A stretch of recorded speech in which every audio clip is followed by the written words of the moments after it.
Greater వ్యాప్తంగా ఆక్రమణలకు గురైన చెరువులు కుంటలను కాపాడే దిశగా హైడ్రా దూసుకుపోతుంది. నేడు నల్ల చెరువు ఎఫ్టీఎల్ బఫర్ జోన్లోని అక్రమ నిర్మాణాలను హైడ్రా అధికారులు కూల్చివేస్తున్నారు.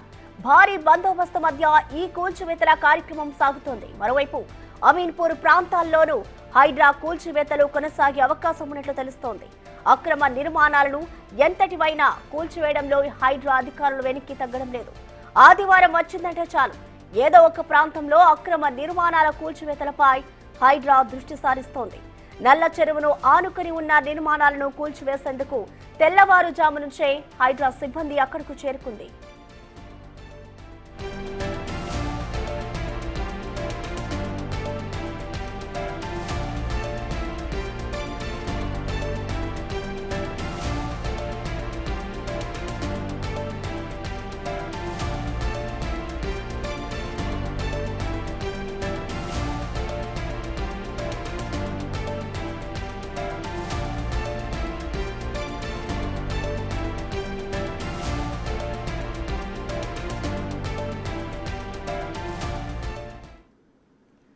దీనికి సంబంధించిన కంప్లీట్ అప్డేట్స్ ని మా ప్రతినిధి రామ్ ప్రసాద్ లైవ్ అందిస్తారు. రామ్ ప్రసాద్, చెప్పండి, హైడ్రా కూల్చివేతలకు సంబంధించిన డీటెయిల్స్ ఏ విధంగా ఉన్నాయి, అలాగే ఇవాళ ఎక్కడెక్కడ కూల్చివేతలను ప్రారంభించింది రామ్ ప్రసాద్?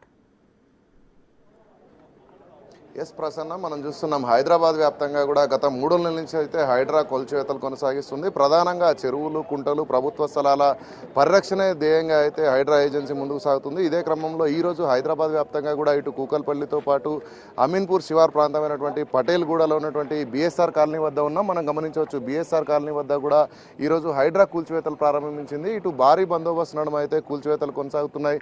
మనం కనుక గమనిస్తే ఇటు బీఆర్ఎస్ కాలనీకి సంబంధించినటువంటి ఏదైతే సర్వే నెంబర్ 12 ఉందో 12లో ప్రభుత్వ స్థలంగా గుర్తించినటువంటి అధికారులు అయితే కూల్చివేతలు అయితే కొనసాగిస్తున్నారు.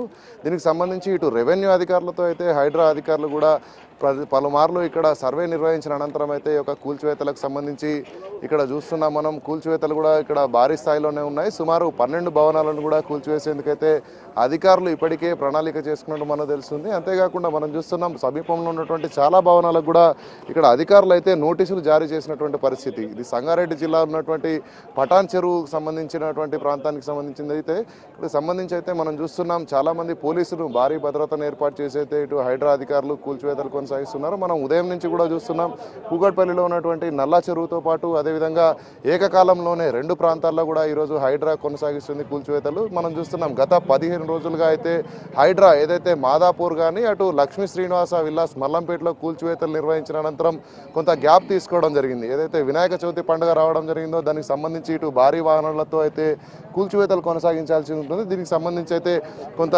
నిర్విరామంగా అంటే ఒక 15 రోజులు గ్యాప్ ఇచ్చిన అనంతరం తిరిగి హైడ్రా కూల్చివేతలు అయితే ప్రారంభించింది. దీనికైతే సంబంధించినటువంటి ఏదైతే నిర్మాణానికి సంబంధించినటువంటి బిల్డర్ కూడా మనతో ఉన్నాడు, మాట్లాడే ప్రయత్నం చేద్దాం. అన్న, చెప్పండి, ఈ నిర్మాణాలకు సంబంధించి కూల్చివేసే పరిస్థితి ఎందుకు వచ్చింది, దీనికి సంబంధించిన ఎలాంటి వివరాలు? ఇది సర్వే నెంబర్ 6 అని మేము తీసుకున్నామండి. సర్వే నెంబర్ 6 అని తీసుకున్నాం. గతంలో ఉన్న సర్వే ప్రకారం పర్మిషన్ తీసుకొని కట్టడం జరిగింది. గ్రామ పంచాయతీ పర్మిషన్ తీసుకొని కట్టడం జరిగింది. తర్వాత ఇల్లు కన్స్ట్రక్షన్ అయిన తర్వాత మాకు గవర్నమెంట్ సర్వే నెంబర్ వస్తుందని చెప్పి సర్వే నెంబర్ తీసేసుకున్నారు. ఏదైతే గవర్నమెంట్ సర్వే 23 గుంటలు 12 నెంబర్లో 23 గుంటలు వస్తుంది, 23 గుంటలు తీసేసుకొని గ్రామ పంచాయతీకి హ్యాండ్ ఓవర్ చేశారు. గ్రామ పంచాయతీ ల్యాండ్ పోయింది, వాళ్ళు ఏవైతే ప్లాట్లు పోయిన వాళ్ళు ఆ ప్లాట్లకు ప్లాట్లు ఇవ్వడం జరిగింది. 12 ప్లాట్లు వాళ్ళ ప్లాట్లు పోయి మిగిలిన కొద్ది క్రాసులు కూర్చున్నట్టు కొద్ది అడ్జస్ట్ అయింది. మాకు మొత్తం మీద ఒక 5-6 గుంటలు అయితే కలిసి ఉంటుంది మాకు, అంతే తప్ప వేరే మిగతా అంతా కూడా పట్టా నంబరే. మాకు పర్మిషన్ ఉన్నాయి, కోర్టు ఆర్డర్ కూడా ఉంది. నాట్ 2022లో మాకు ఆర్డర్ వచ్చింది. అప్పటి నుంచి మాకు ఆర్డర్ కొనసాగుతూ ఉన్నది. మేము ప్లాట్ టు ప్లాట్ ప్రతి ప్లాట్ కూడా ఆర్డర్ ఉన్నది. ప్రతి ప్లాట్కి ఆర్డర్ తీసుకోవడం జరిగింది. ఆర్డర్ ప్రకారం మేము మనం కన్స్ట్రక్షన్ చేసుకున్నాం. గతంలో కూడా ఆర్డీఓ గారు కూడా వచ్చినప్పుడు కూడా ఆర్డర్ చూస్తే సైలెంట్గా వెళ్ళిపోయారు. మరి ఈరోజు తహసీల్దార్ గారు స్పెషల్ ఇంట్రెస్ట్గా మరి ఏందో అంత కక్షపూరితంగా ఆర్డర్ మేము గతంలో సబ్మిట్ గ్రామ పంచాయతీలో కూడా స్టార్టింగ్ నోటీస్ ఇవ్వడం జరిగింది. నోటీస్ ఇచ్చినప్పుడు 1 మంత్ డేట్ ముందేసి ఇచ్చారు వాళ్ళు. మాకు 1 నెల ముందు డేట్ వేసి ఇచ్చారు. అయినప్పటికీ మేము తీసుకెళ్ళి మా దగ్గర ఆర్డర్ అనేది మేము ఎంఆర్ఓ ఆఫీస్లో ఇవ్వడం జరిగింది. సరే మేము పరిశీలిస్తామన్నారు. రాత్రి వచ్చి మొన్న డేట్ వేసి రాత్రి మనం చూస్తే మీకున్న మొత్తం స్థలం ఎంత, అందులో ఇప్పుడు ఆక్రమణకు గురైందని గుర్తించి నోటీసులు ఇచ్చి డిమాలిషన్ చేసే ఫ్లాట్లు మొత్తం మీద 2 ఎకరాల 21 గుంట స్థలం మాకు ఉండాలి. ఇక్కడ 2 ఎకరాల 20 గుంట స్థలం ఉంటుంది. దాంట్లో టోటల్గా మొత్తం గవర్నమెంట్ అంటున్నారు వాళ్ళు. టోటల్ గవర్నమెంట్ అంటున్నారు. అంటే మీరు ఇది ఎవరి నుంచైనా కొనుగోలు చేస్తారా లేకపోతే మీకు స్థిరాస్తిగా వస్తుందా? అంటే పరిస్థితి ఏంటి ఇక్కడ ప్రధానంగా ఈ ఒక పటేల్గూడలో ఏ విధంగా ఉన్నాయి ల్యాండ్స్ అన్ని కూడా? గవర్నమెంట్ ల్యాండ్స్ ఎక్కువ ఉన్నాయా లేదంటే సొంత పట్టా ల్యాండ్స్ కూడా ఉన్నాయి? పట్టా ల్యాండ్లు ఉన్నాయి ఇక్కడ. ఈ బిఎస్ఆర్ కాలనీ అనేది 11 ఎకరాల 23 గుంటలు టోటల్ ల్యాండ్. ఆయన 80 ఒకటిలో లేఅవుట్ వేశారు మాధవరెడ్డి గారు. 80 ఒకటిలో లేఅవుట్ వేసినప్పుడు 8 ఎకరాలు 2 ఎకరాల 20 గుంటలు బ్యాలెన్స్ ఉండే.